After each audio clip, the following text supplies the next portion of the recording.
Hi, everyone. Thanks so much for joining. We will wait to kick things off for another minute or two, as I'm still seeing a lot of people joining us. So just hang tight for another couple minutes.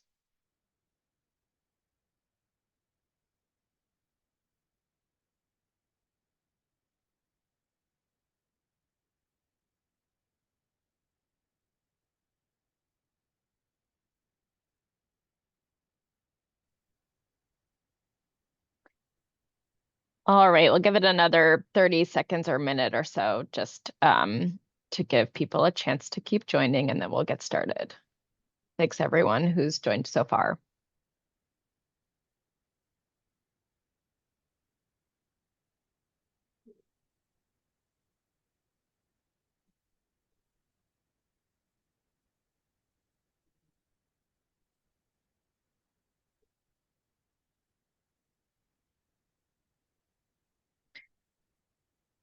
Okay, I'm seeing our numbers of folks joining slow down a little, so I think we'll get started. Thank you again, everyone, for being here today. And I am going to pass it over to our partners at BLH for some housekeeping items before we jump in. Thanks, Victoria. Welcome to all of you. Thank you for taking time out of your busy schedules to join us here today. We want to let all of you know that this webinar is being recorded and will be available on the STAR Peer TA website shortly after the session is over and it's made 508 compliant, so you can revisit it at any time to review the content. You will be in listen-only mode for this webinar. However, we do welcome your questions. Please use the Q&A function to submit any questions at any point during the webinar, and there will be a Q&A session at the end of the webinar where questions will be addressed. I think that's it for now. So I will turn it back over to Victoria to begin the presentation. Thanks so much, Steve. And I'll just add, in addition to posting the recording, we will also post the slides after this. So you can go on to the next slide, please.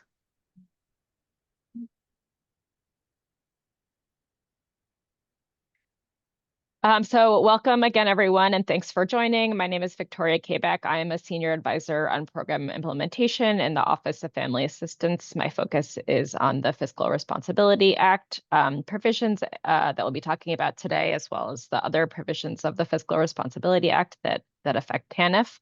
As hopefully you know, the purpose of today's webinar is to share information about the statutory changes to the work participation rate calculation that were included in the Fiscal Responsibility Act, or FRA, and that will go into effect on October 1st of this year.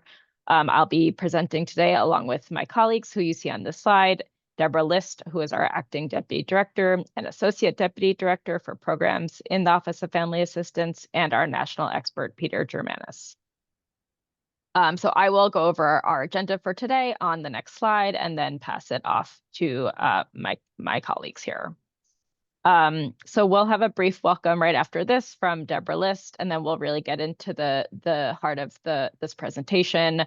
First, we'll go through the first section of the Fiscal Responsibility Act that has a bearing here, the recalibration of the caseload reduction credit, and then we'll talk about the second provision. After that, we'll share a little bit of information about some of the support that you may have already been receiving or can expect to receive from us related to the changes that are in the FRA.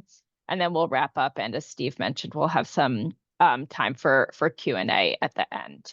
So again, just reiterating to please submit your questions as you have them using Zoom's Q&A feature that should appear at the bottom of your screen.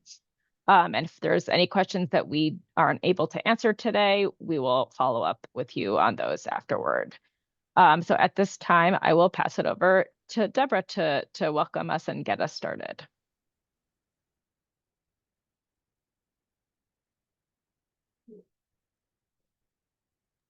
Deborah, you're muted. Thanks. I will try again. Thank you so much for being here today, everyone. We really appreciate taking the time out. We know you've been hard at work implementing the changes required by the various TANF-related provisions of the Fiscal Responsibility Act, and we really appreciate all your efforts to date. We understand that these are significant shifts. We hope that the technical assistance we provided and will continue to provide is helpful. As always, please let us know if there's other support that would be valuable to you. We'll be sharing at the end ways to get in touch with us. So please do that. As you know, the Fiscal Responsibility Act, or FRA, of 2023 included 4 provisions that made changes to TANF. We'll be going over 2 of those provisions today that affect how the work participation rate will be calculated. Both of these provisions will go into effect on October 1 of this year. It is important to note that we will be engaging in notice and comment rulemaking related to these provisions. However, when the statutory changes go into effect on October 1, 2025, HHS will not yet have completed the process of updating our regulations to align with the statute. In the absence of a final rule, we defer to a state's reasonable interpretation of the statute. We will be discussing today what that means for your state TANF programs come October 1, 2025. But before we do launch into these 2 provisions of the FRA, Section 301 and 303, I just wanted to shout out all the work you've been doing to comply with the other provisions of the FRA with the new reporting requirements. We know you've submitted your data for that already and continue to work hard to submit data as it comes up, and we thank you for that. And we also remind you that applications to be a part of the redesigned pilot opportunity are due next Friday, August 15th. We strongly encourage all of you to consider applying. We will put the link for that request for proposals in the chat.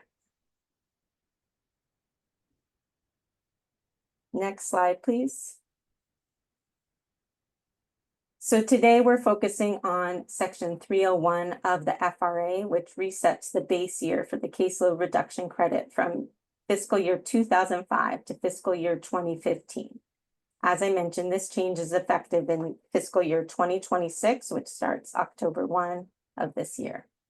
We'll be walking through a model that estimates the effect of the recalibration of the caseload reduction credit base year.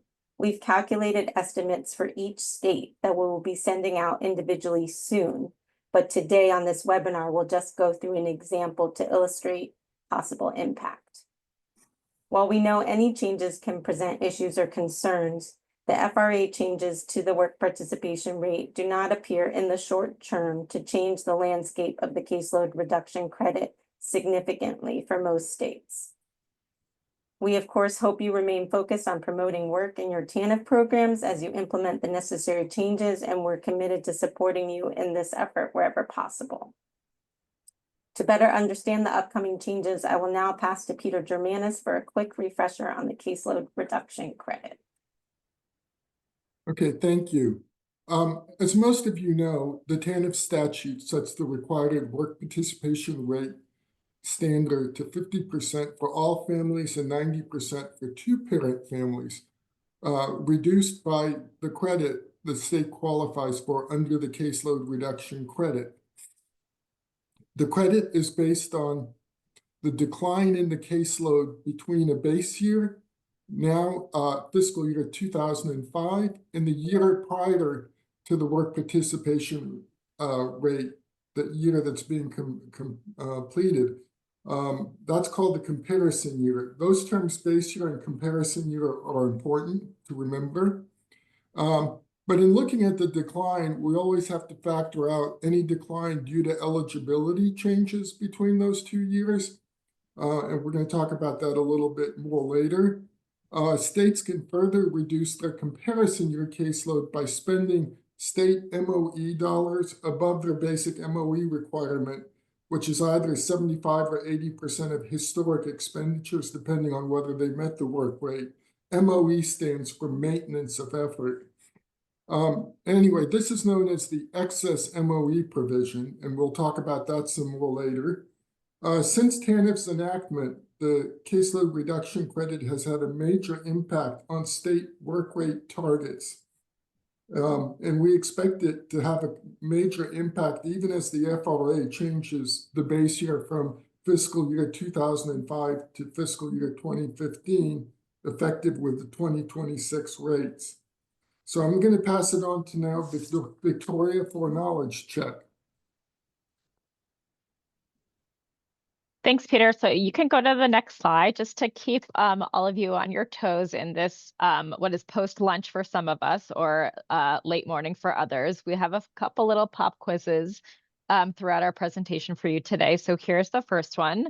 Love to hear what you all think on how many states had a 0% work participation rate target in fiscal year 2023. Due to the caseload reduction credit that Peter was just describing. So hopefully a Zoom poll just popped up on your screen, and I'll give folks about 30 seconds to think about this one, vote. I think your responses are anonymous, or at least we'll never look at them, so don't be embarrassed if you get it wrong. And then I'll give it back to Peter to tell us what the right answer is on this one.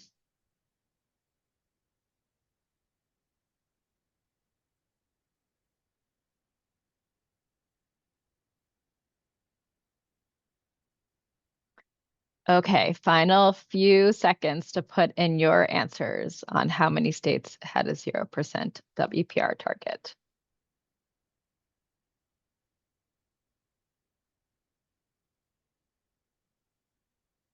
Great. Okay. Thanks, everyone. And back over to you, Peter, to tell us what the right answer is here. Well, do we get to see the results or not? Oh, yes, I think we do.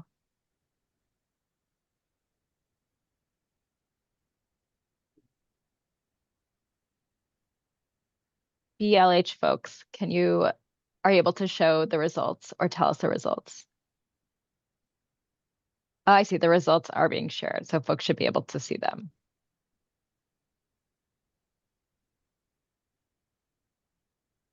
Oh, okay. For some reason, I don't see them, but I'll go ahead and give the correct answer.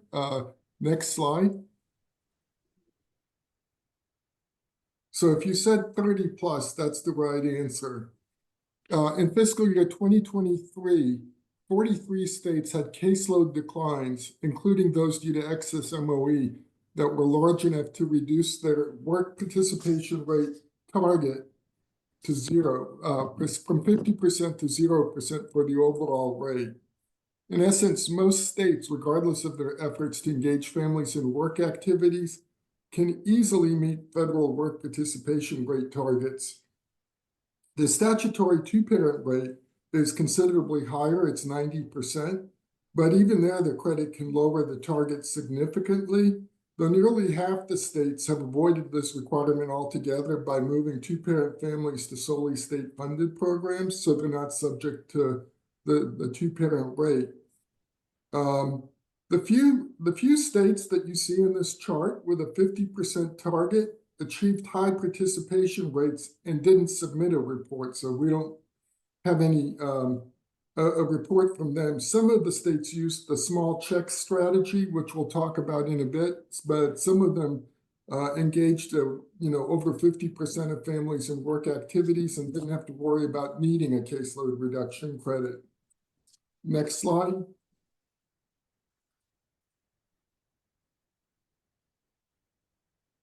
Okay, so Section 301 of the FRA recalibrates the base year for the caseload reduction credit from fiscal year 2005 to fiscal year 2015, effective with the fiscal year 2026 work participation rate. Now, caseloads have declined significantly since fiscal year 2015, 39% nationally, and many states will continue to face a 0% target. The last time the base year was recalibrated was after the Deficit Reduction Act of 2005, but that had a much bigger impact on the size of the credit, meaning it was much smaller than like what's likely to happen now. Because initially it was based on a decline of just 1 year from 2005 to 2006. By setting the base year at 2015, states can get credit for declines, over the last 10 years. So the initial impact is very different than the last time the base year was changed. Eligibility changes that reduce the caseload have to be factored out, but this time from a new base year. We're going to talk about this in a minute. And there are no changes to the excess MOE provision.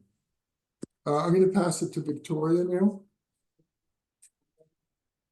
And of course, next slide.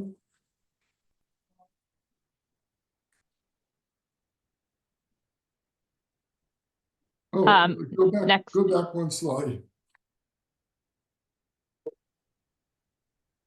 I think we have to go ahead one slide, actually. Oh, okay. Okay, Yeah. well, let's go back to one slide. I'll go over that slide and before we get to the next one. Yeah, okay.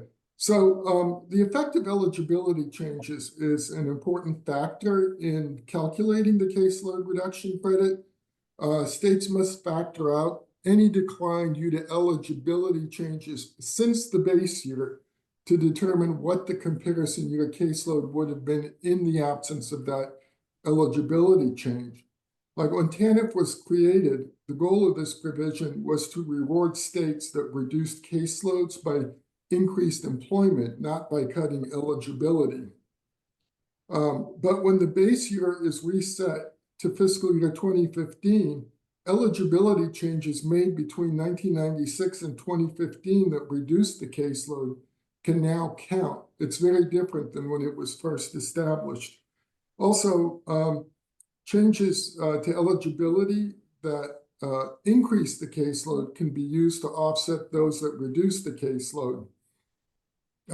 This provision has been extremely complicated for many states because they may have over a dozen eligibility changes, and determining the long-term impact of a change like reducing the time limit from 5 years to 4 years or 3 years requires looking over a long period of time, and many states have to commit multiple Excel sheets to calculate this.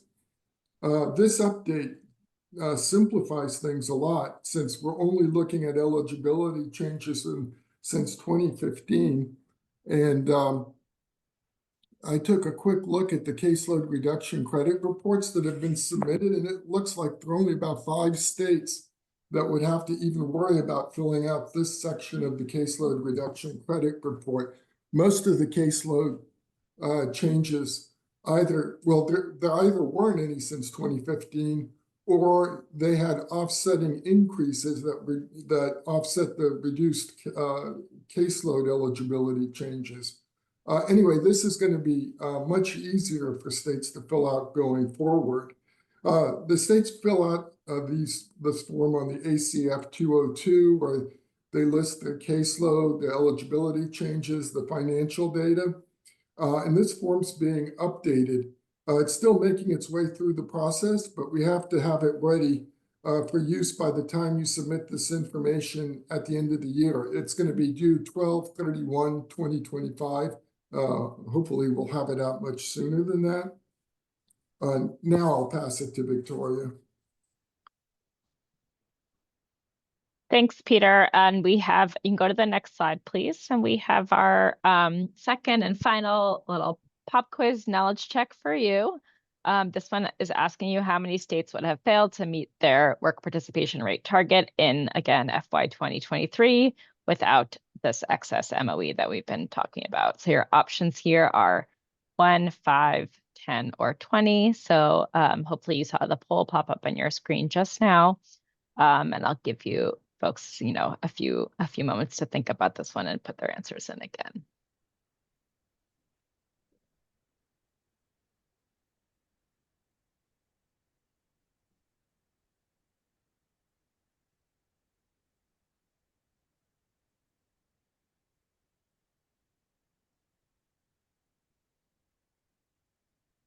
All right, we'll give it about 10 more seconds here.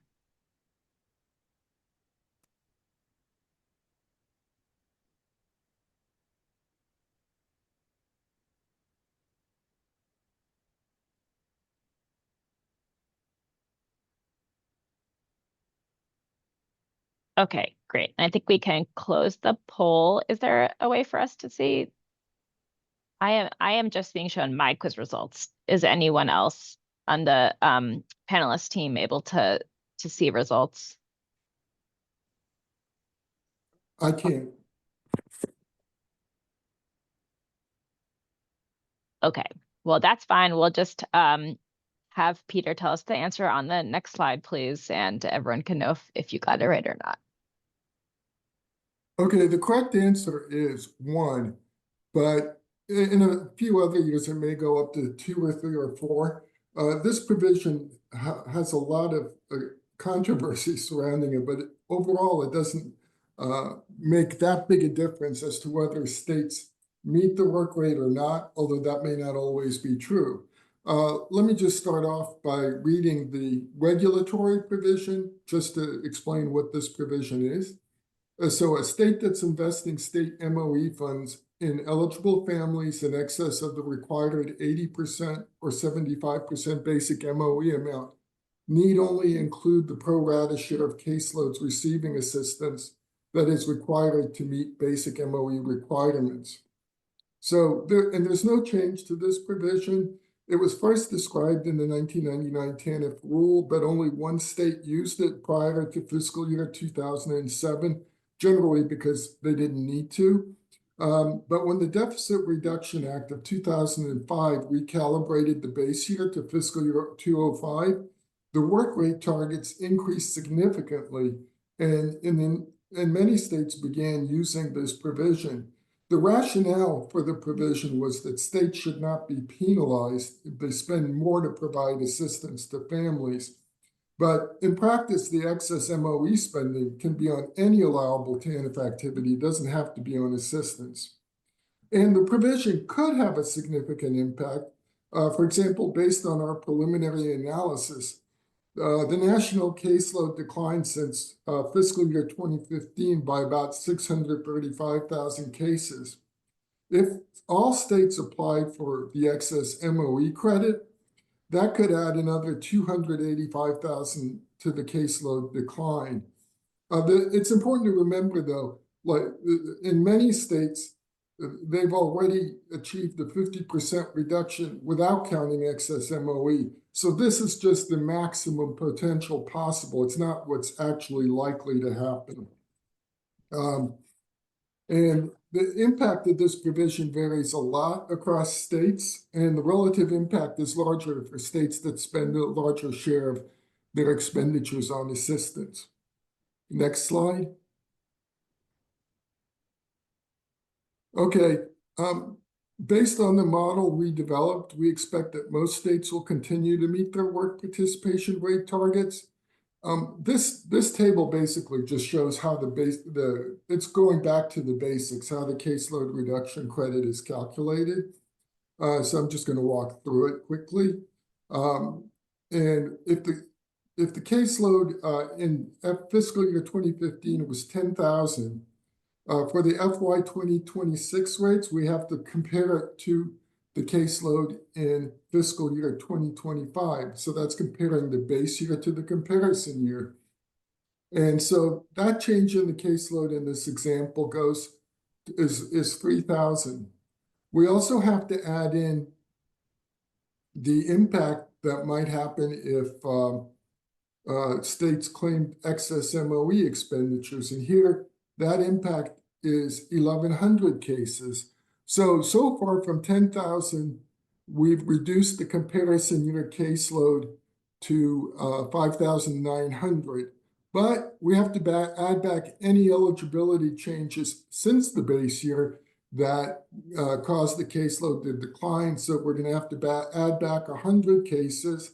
And so the net decline from fiscal year 2015 to fiscal year 2025 is 4,000 cases.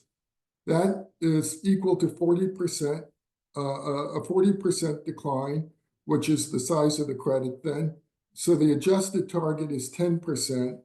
And in this example, I just put in the national average work participation rate, which hasn't been published yet, but it's about 35.4%. So if that were the case, the state would meet this target.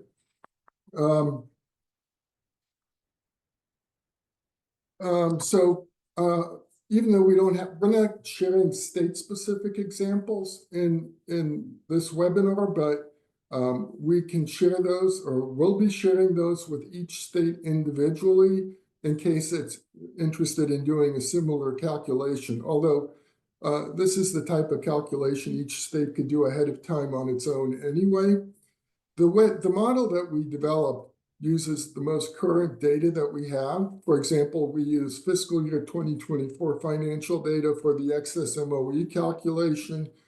We look at the latest caseload reduction credit reports to identify eligibility changes that have to be accounted for. And we look at the most recent caseload data. And the way we did the model is we assume that all states apply for a credit, which isn't always the case, and that they all request MOE, excess MOE, which also may not always be the case.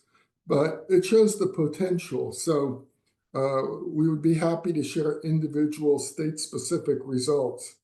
And they're mainly for illustrative purposes. It's too soon to provide an exact calculation, but they show sort of the general method each state could use, and a state could update and refine its own calculations, or we'd always be happy to work with them.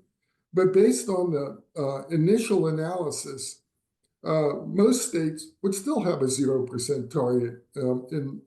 In the latest run, 37 states would still have a 0% target. Next slide. So now we're going to move on to the second provision that affects work rates, the small checks provision. Next slide. So when TANF was created, it made full-time employment an activity rather than an exemption, which it is in other programs, or it was in AFDC. I'm simplifying some things, but the key is that unsubsidized and full-time employment counts as an activity. So one strategy that some states adopted to boost their work participation rate involves providing small checks or benefits to families that include a full-time employed work-eligible individual. Now, these payments can range from as little as $1 a month or $10. Some may have $20 dollars. They vary, but generally $1 to $10 a month. States generally report these cases in the separate state program MOE caseload. And they can account for a significant part of the overall TANF SSP caseload. There are like over 100,000 such cases, for about over 10% of the national caseload. And they generally have a big impact on the participation rate. These SSP cases generally go to, like, say, families with a child, with a work-eligible individual on SNAP that work 30 hours or more a week. And that way they can count in the work participation rate, given TANF's minimum hourly requirements. So you might find a state, for example, that has a 90% work participation rate in their SSP caseload, and let's say 10% in their TANF caseload. And if the two caseloads are the same, that averages out to 50%. I mean, the TANF work rate is based on a combination of the regular TANF caseload and the small check caseloads. And currently about 5 states use this approach. In the past, I mean, the number's been over a dozen, but many states don't need to use it because they have a 0% target. So it's only for those states where, their work participation rate is not large enough to exceed their work participation rate target. Next slide.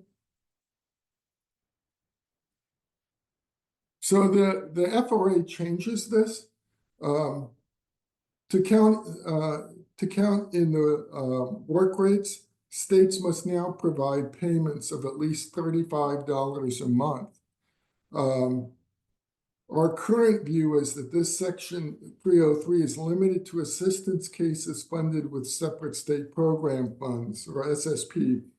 That's where states have traditionally provided small checks. So now the new rule is the small checks have to be at least $35 a month. And this goes into effect also on October 1st. And I think at this point, I'm turning it back to Deborah. Yeah, thanks so much, Peter. A really helpful information on both provisions that go into effect on October 1. And I know we've been getting some questions in the Q&A, and we'll address those in a few minutes. So yeah, thanks again to Peter for this information. A reminder here on the slide that these two provisions, section 301 and section 303, do go into effect on October 1, 2025, per the statute. We will be engaging in notice and comment rulemaking to ensure that our regulations align with that statute. But until there's a final rule, we defer to a state's reasonable interpretation of the provision. And as Peter said, our interpretation right now of the statute is that for this provision, the small checks, that it applies to assistance cases funded with SSP, which is where the majority of small checks cases usually, that's where states usually fund them. Okay, I think we can go to the next slide. So as I mentioned at the start, and as we've been saying throughout, we're committed to continuing to provide you with technical assistance as you implement these changes enacted in the Fiscal Responsibility Act. As Peter mentioned, we'll be sending out state-specific models of the caseload reduction credit impact. And, you know, once you receive those, if you still have further questions, you know, we're open to individual state conversations as needed. We will be posting this recording along with the slides so that you have this information.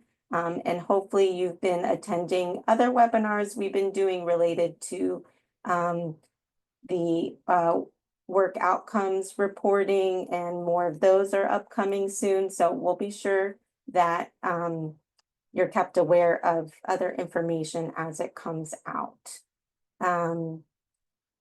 It's mentioned here, as I mentioned, that we'll be engaging in notice and comment rulemaking as soon as that notice of proposed rulemaking is available. We will be sure to let states know. We expect that to be within this calendar year.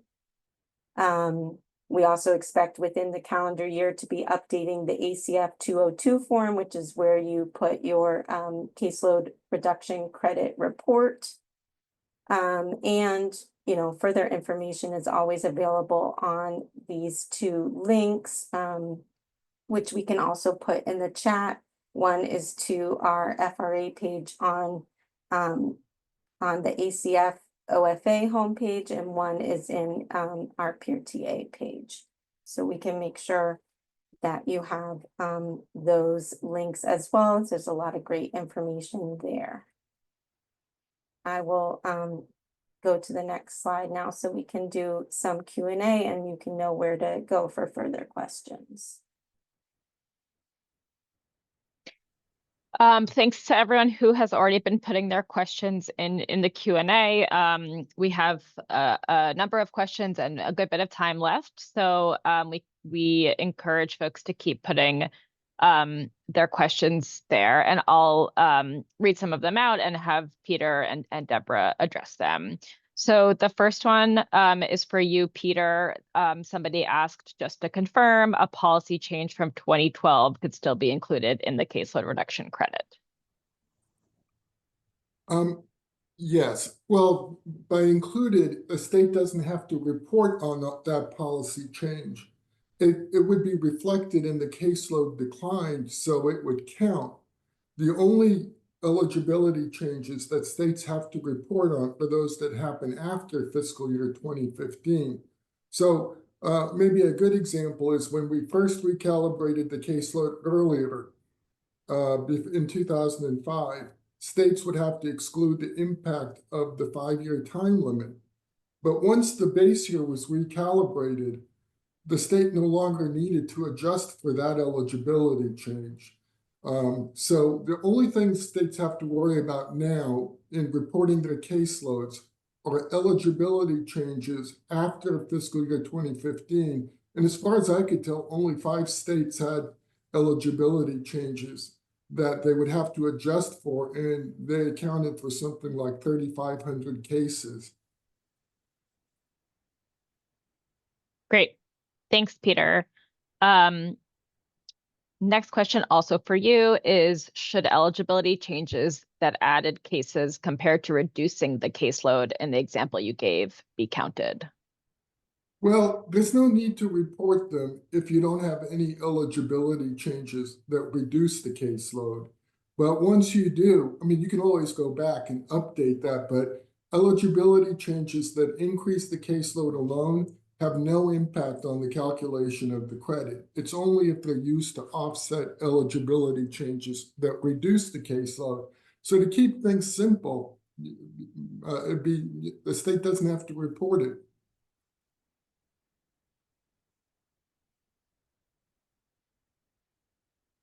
Great, thanks. The next question for you, Deborah, is, when will the notice of proposed rulemaking be posted? Yeah, as soon as possible, and we expect by the end of the calendar year, but probably sooner, and we will make sure to let folks know. Great, thanks. Back to you, Peter, on this one. Can a FIP case that was less than $35 per month still be included when doing the CRC? Can you repeat the question? Can a FIP case that was less than $35 per month still be included when doing the CRC? Are you saying SSP case? This says FIP, which I assume is a state-specific name for TANF. Well, how is the FIP funded? Is it funded with separate state program dollars? If so, if it's less than $35, I mean, they can pay it, but it won't add to the work participation rate. As we're thinking about it now, if it's funded with federal, commingled, or segregated state MOE, it could be counted. But there are implications, you know, depending on which funding stream is used. Great, thank you. And for folks who ask these questions, if we misunderstand your question or we haven't fully answered it, please feel free to put another question and to let us know that. The next question, again for you, Peter, is, can states continue counting the small checks as MOE even if they don't increase the amount to $35, which will not be counted in the WPR calculation? Yes, they can keep reporting them that way. And also, one thing I didn't mention is some of these small check cases also have a small to moderate impact on the calculation of the excess MOE portion of the credit, because they reduce the average cost per case, which is an important factor in determining the amount of the excess MOE credit. So even if they don't increase the work participation rate because they're not counted, they would still have an impact on the target rate because they affect the excess MOE calculation.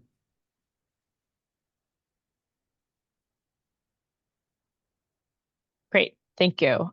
Deborah, a question for you. When can we expect the state-specific caseload reduction credit model to be sent to us? We're gonna hope to get those out next week, but definitely by the end of this month, by the end of August. One thing I would add about the model, Peter. though, is, I mean, you know, it's using the existing data, but if states change like the way they provide small checks, or if they change the amount of their MOE, that would all affect the results. And that's why not only do we need the latest data, but we also need to know what some state policy choices will be. But, we can work through that individually with each state.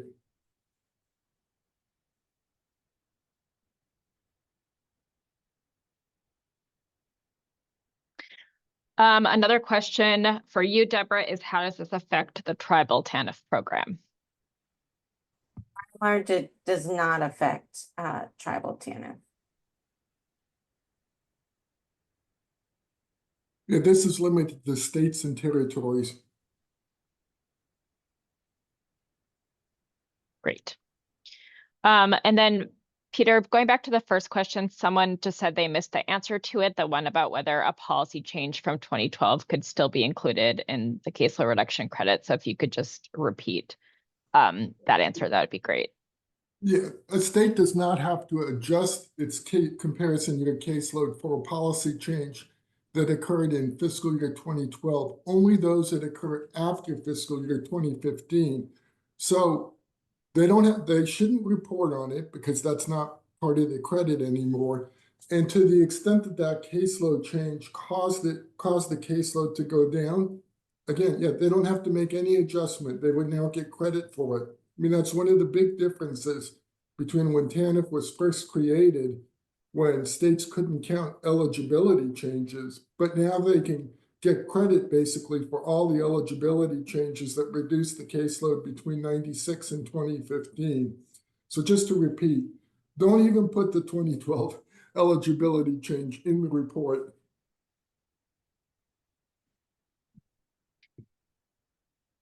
Great, thanks, Peter. And then somebody clarified the question about FIP or FIP.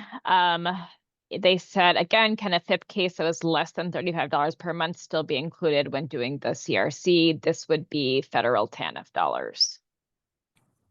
As far as we can read it now, yes, but wait, I mean, we'll have to wait for the final rule to come out.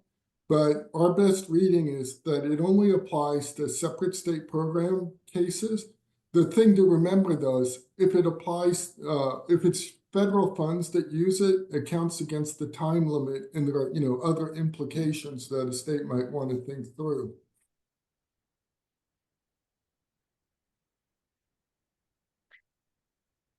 Okay, another question for you, Peter. If the passing rate is 0%, then can the state not even do WPR, as in E2 LITE, RADEP, and WINS? Okay, I'm not sure I follow what all the letters stand for. Okay, I think this is this is maybe one that we should follow up on. Well, I mean, it would be good for states to keep reporting. It would be good for them to keep engaging families in activities that help them. But, they can start off the year knowing that they've met the work requirements. So. Thanks, that's fine. Well, I think we'll follow up on this. The person who asked it said these are components to the work participation rate in their context. Deborah, a question for you. Someone wrote, if I understood correctly, the ACF 202 will hopefully be updated this calendar year. However, isn't it due by December 31st? And what are states supposed to do if it is not end up being updated this calendar year? Thanks. We will plan for it to be updated in time to submit. If for some reason it is not, we will provide instructions as to what to do. Yeah, it's not like it underwent a lot of changes. It's mainly updating the base year and some of the formulas in the Excel sheets. So hopefully it'll be available, but we'll figure something out if for some reason it's not.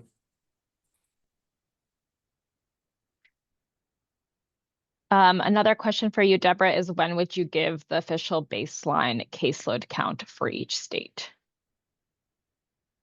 If I could jump in, the baseline, does that refer to the baseline caseload? Because if that's what states are interested in, they could just go to our webpage, look at the caseload data, look at fiscal year 2015, look at the combined TANF and SSP caseload, not each individually, and that's the baseline caseload.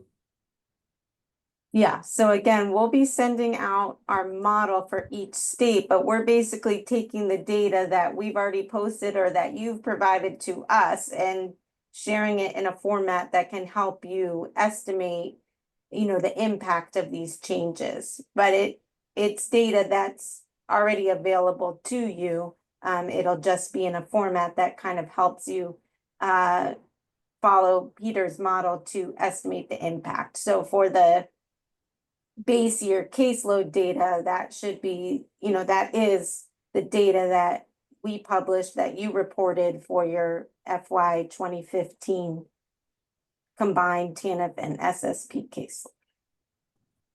And also, while we don't have the comparison year caseload yet, we do have caseload data up through December of 2015. Maybe it's even been updated, and that might be a reasonable proxy for what the comparison year caseload would be, because it's almost in the middle of the year. The caseloads haven't been changing all that much lately. So a state could compare 2015 to December of 2025. December of 2024, which is the end of the first quarter of fiscal year 25. I wish they had fiscal and calendar years on the same basis. But that way you can at least see what the caseload decline is. The state should know their financial data.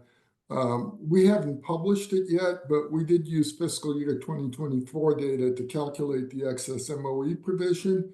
And most states keep submitting their caseload reduction credit reports, and they can look, hey, did we have any changes after 2015 that reduced the caseload? And do we have to adjust for that? But as I said, that number seems to be very small.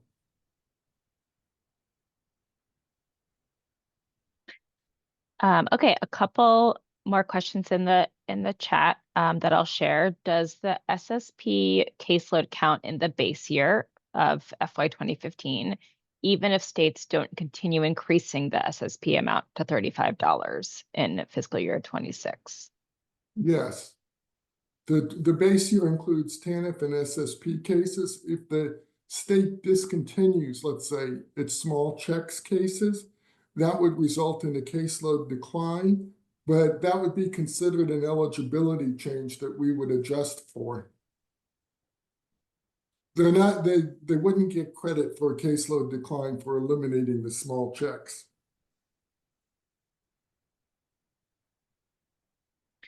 Great. And is there any data or anecdotal information on how much third-party MOE, this person is particularly interested in boys and girls clubs and food banks, comprise state MOE funding? No, we don't collect that information. The best information came from a GAO report. Of course, each state on its own could look at that, but as of now, the third-party non-governmental MOE would count as MOE. So there's no change in the way like that works.